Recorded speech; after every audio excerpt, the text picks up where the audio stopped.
A series of unfortunate events, book the first, The Bad Beginning by Lemony Snicket, and To Beatrice, Darling, Dearest, Dead.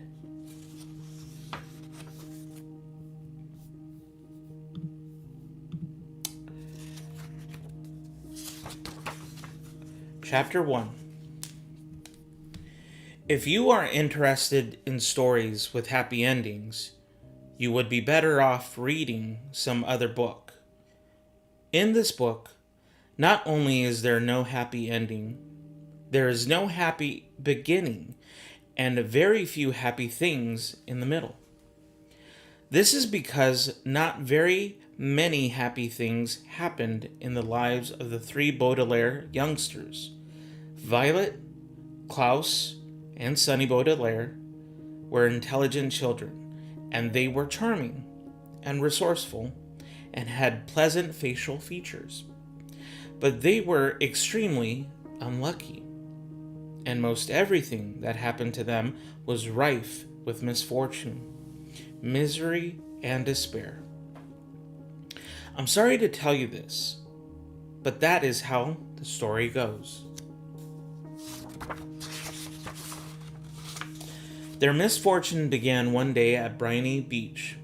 The three Baudelaire children lived with their parents in an enormous mansion at the heart of a dirty and busy city, and occasionally their parents gave them permission to take a rickety trolley. The word rickety, you probably know, here means unsteady or likely to collapse, alone to the seashore, where they would spend the day as a sort of vacation as long as they were home for dinner. This particular morning it was gray and cloudy, which didn't bother the Baudelaire youngsters one bit. When it was hot and sunny, Briny Beach was crowded with tourists, and it was impossible to find a good place to lay one's blanket. On gray and cloudy days, the Baudelaires had the beach to themselves to do what they liked. Violet Baudelaire, the eldest, liked to skip rocks. Like most 14-year-olds, she was right-handed, so the rocks skipped farther across the murky water when Violet used her right hand than when she used her left. As she skipped rocks, she was looking out at the horizon and thinking about an invention she wanted to build. Anyone who knew Violet could tell she was thinking hard, because her long hair was tied up in a ribbon to keep it out of her eyes. Violet had a real knack for inventing and building strange devices, so her brain was often filled with images of pulleys, levers, and gears, and she never wanted to be distracted by something as trivial as her hair. This morning, she was thinking about how to construct a device that could retrieve a rock after you skipped it into the ocean. Klaus Baudelaire, the middle child, and the only boy, liked to examine creatures in tide pools. Klaus was a little older than 12 and wore glasses which made him look intelligent. He was intelligent. The Baudelaire parents had an enormous library in their mansion, a room filled with thousands of books on nearly every subject. Being only 12, Klaus, of course, had not read all the books in the Baudelaire library, but he had read a great many of them, and had retained a lot of the information from his readings. He knew how to tell an alligator from a crocodile. He knew who killed Julius Caesar, and he knew much about the tiny, slimy animals found at Briny Beach, which he was examining now. Sonny Baudelaire, the youngest, liked to bite things. She was an infant, and very small for her age, scarcely larger than a boot. What she lacked in size, however, she made up for with the size and sharpness of her 4 teeth. Sunny was at an age where one mostly speaks in a series of unintelligible shrieks, except when she used the few actual words in her vocabulary, like bottle, mommy, and bite. Most people had trouble understanding what it was that Sunny was saying. For instance, this morning, she was saying gack over and over, which probably meant look at that mysterious figure emerging from the fog. Sure enough, in the distance along the misty shore of Briny Beach, there could be seen a tall figure striding toward the Baudelaire children.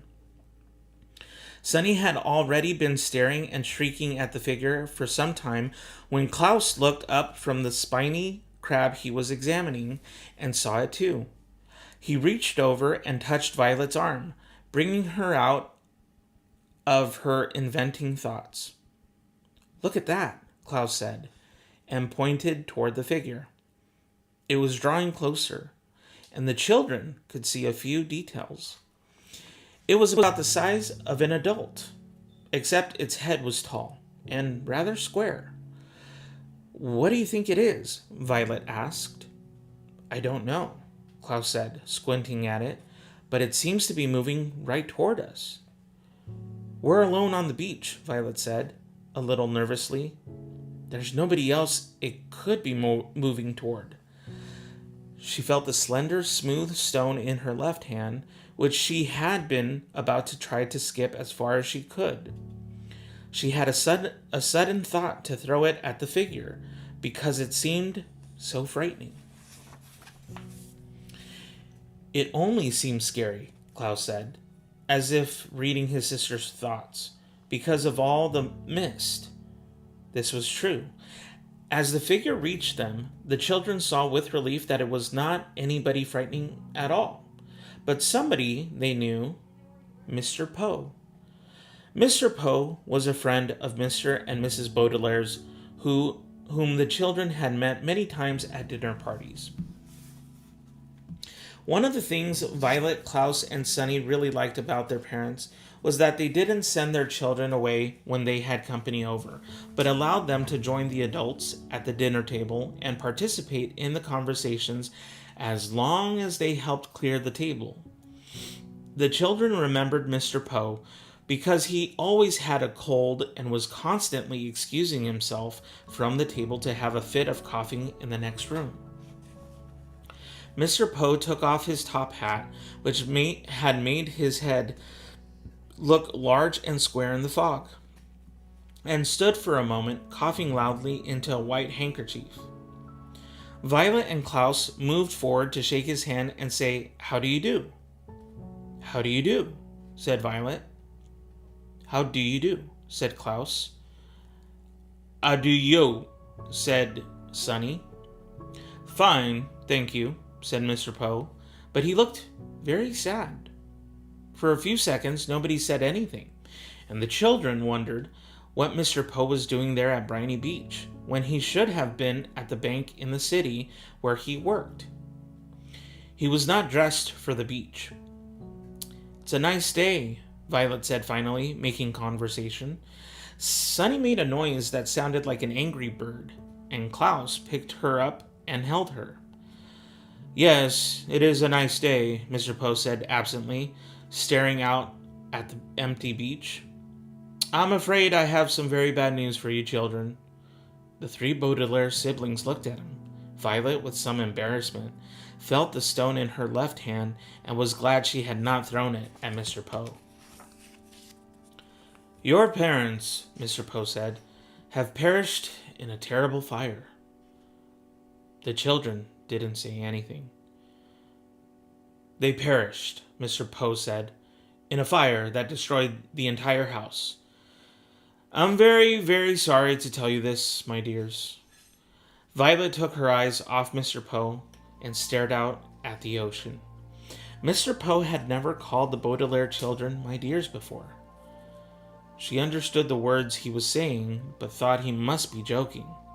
playing a terrible joke on her and her brother and her sister.